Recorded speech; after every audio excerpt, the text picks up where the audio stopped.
Hello again, I am Blunty, and if the audio sounds a little bit off today, I've had to employ some fairly heavy-duty noise suppression because the instant I sat down and turned on the camera to start this video, it started hammering down with rain outside like you wouldn't believe. But we shall persevere. Oblivion talk today. Of course, Oblivion talk today. We're all very excited about it, aren't we?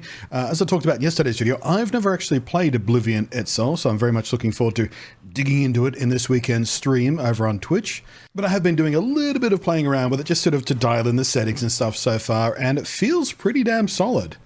But on yesterday's video, I had a commenter who expressed a little trepidation about using Unreal Engine 5 in this remaster. I keep going to call it a remake, but it is a remaster, even though it's sitting on a different game engine.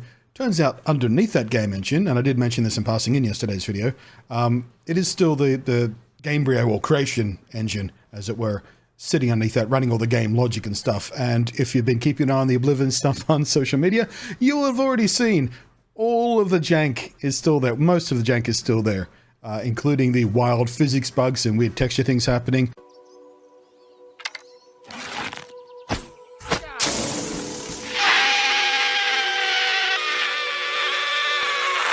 But I'll read that comment to you real quick, just so we have the context here. If you move away from Creation Engine, modding will suffer because creators will have to relearn everything.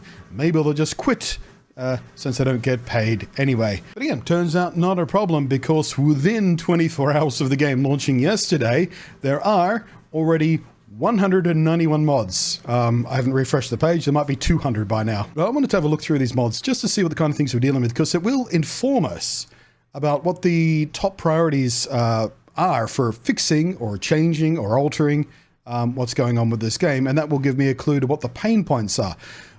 My first playthrough, I'm not intending to do much, if any, modding. There might be some stuff I find here that will fix a few quality of life issues that I'm not expecting to deal with.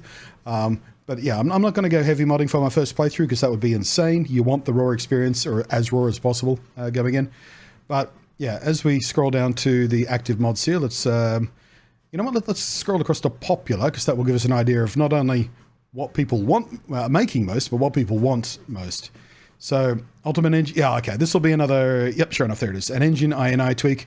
This is very common in UE5-based games, because UE5 is well known to having various performance, stability, and stuttering in particular problems. A lot of UE5 games have this issue where they just occasionally stutter for no apparent reason, and it's very, very annoying. So there's always an INI file, the engine INI file, to tweak some stuff to help work around that for pretty much any game that's released for UE5. So not surprised to see that. Unleveled item rewards. Now I have seen this one mentioned elsewhere, I think on Reddit when I was poking through that.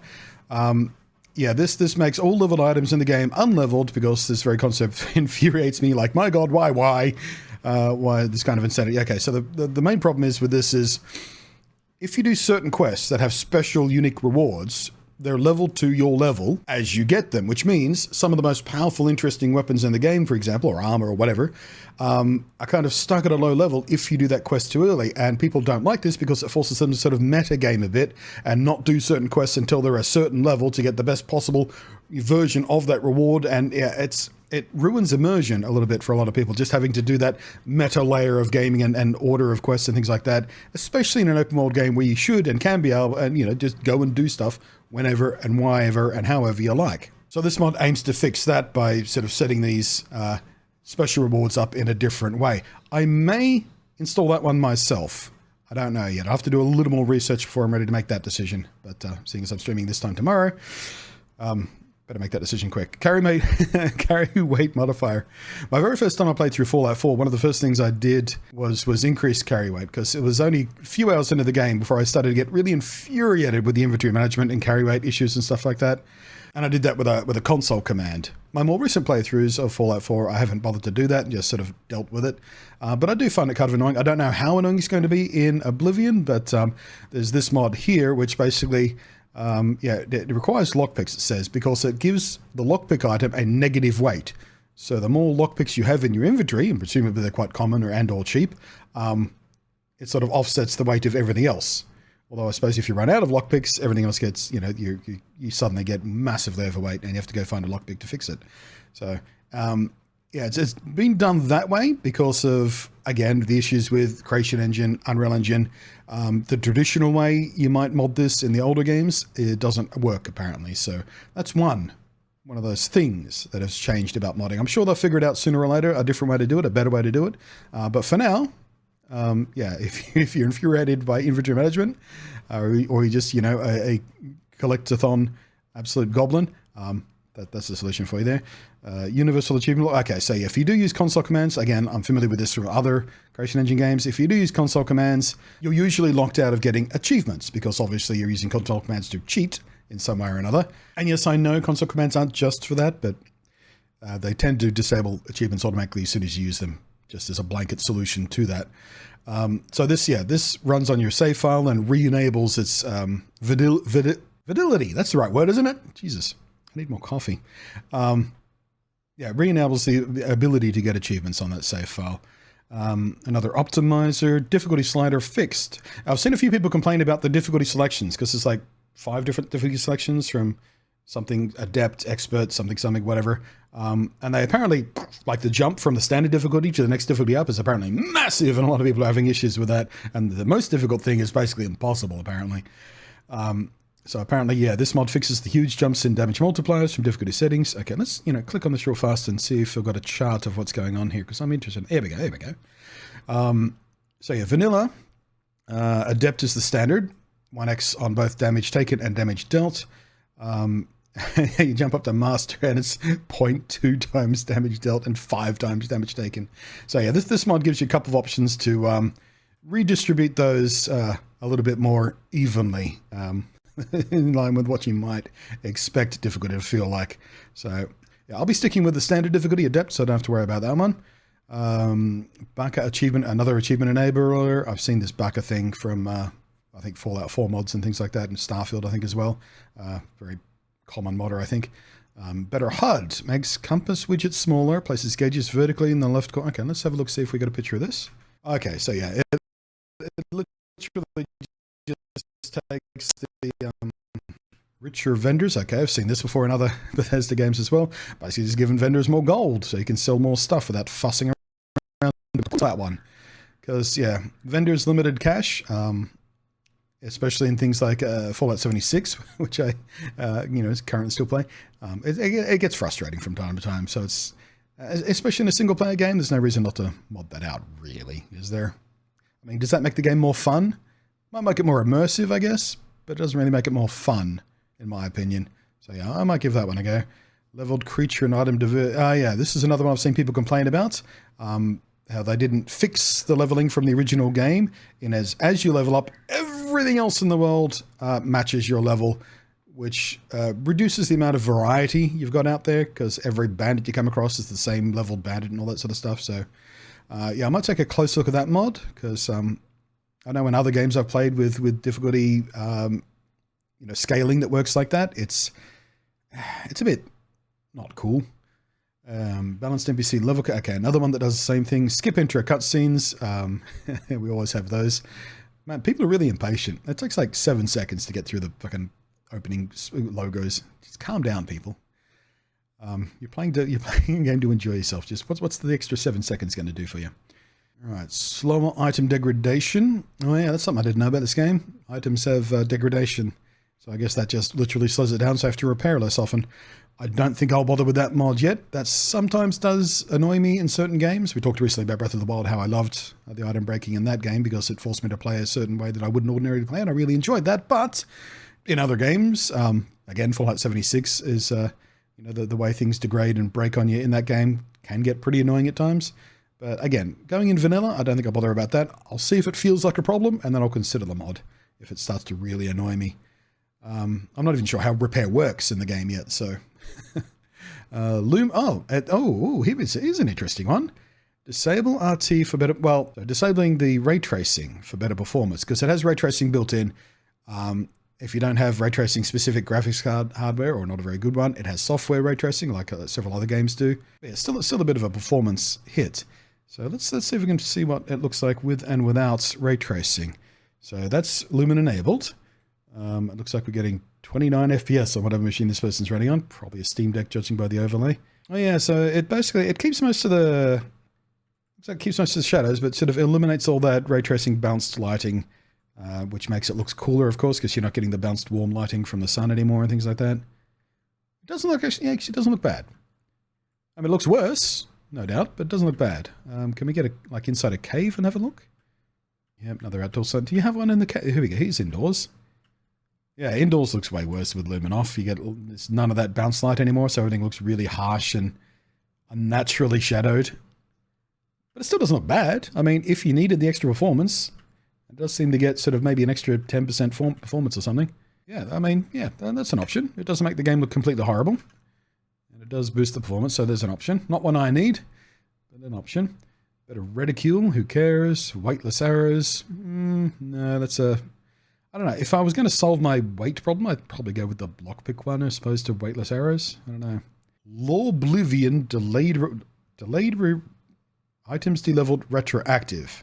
Oh, okay. So this does a similar thing to the leveling issue, but retroactively applies it to stuff you've already got, I guess. Makes all leveled items their max variant. No, you don't want that. You get OP too quickly that way. Just maxing out all the special things instantly. Faster and slower leveling, who cares? No item degradation at all, just removes it. I'd probably slow it down rather than remove it, because it is, you know, a mechanic in the game that is there for a reason. Weightless alchemy and misc items. There's another way to go about it. Just make all your apparatus, ammunition, books, ingredients and stuff weigh nothing. I think the lockpick's probably a better way to do that still. No pickpocket chance cap. Oh, apparently pickpockets, you can cap out at 85% success. But what's the fun in pickpocketing if you're going to get away with it every time? The risk is part of the thing. No more. Yeah, looks like repairing and degradation is a big issue for a lot of people. There's like, this is the 4th mod, I think, to do with the making sure durability is not an issue. NPCs catch fire. Any NPC or creature can catch fire from open flames. I did jump into a flame during my testing yesterday to see if I did catch fire and take damage, and yeah, sure enough, the player does. I didn't know the NPCs didn't. I wonder how much chaos that would be, because there are a lot of friendly NPCs you are fighting side by side with all the time, aren't there? Presumably this affects all the NPCs, not just the ones you're fighting. So yeah, having your allies burst into flames, given Bethesda's pathfinding, might be good for a laugh.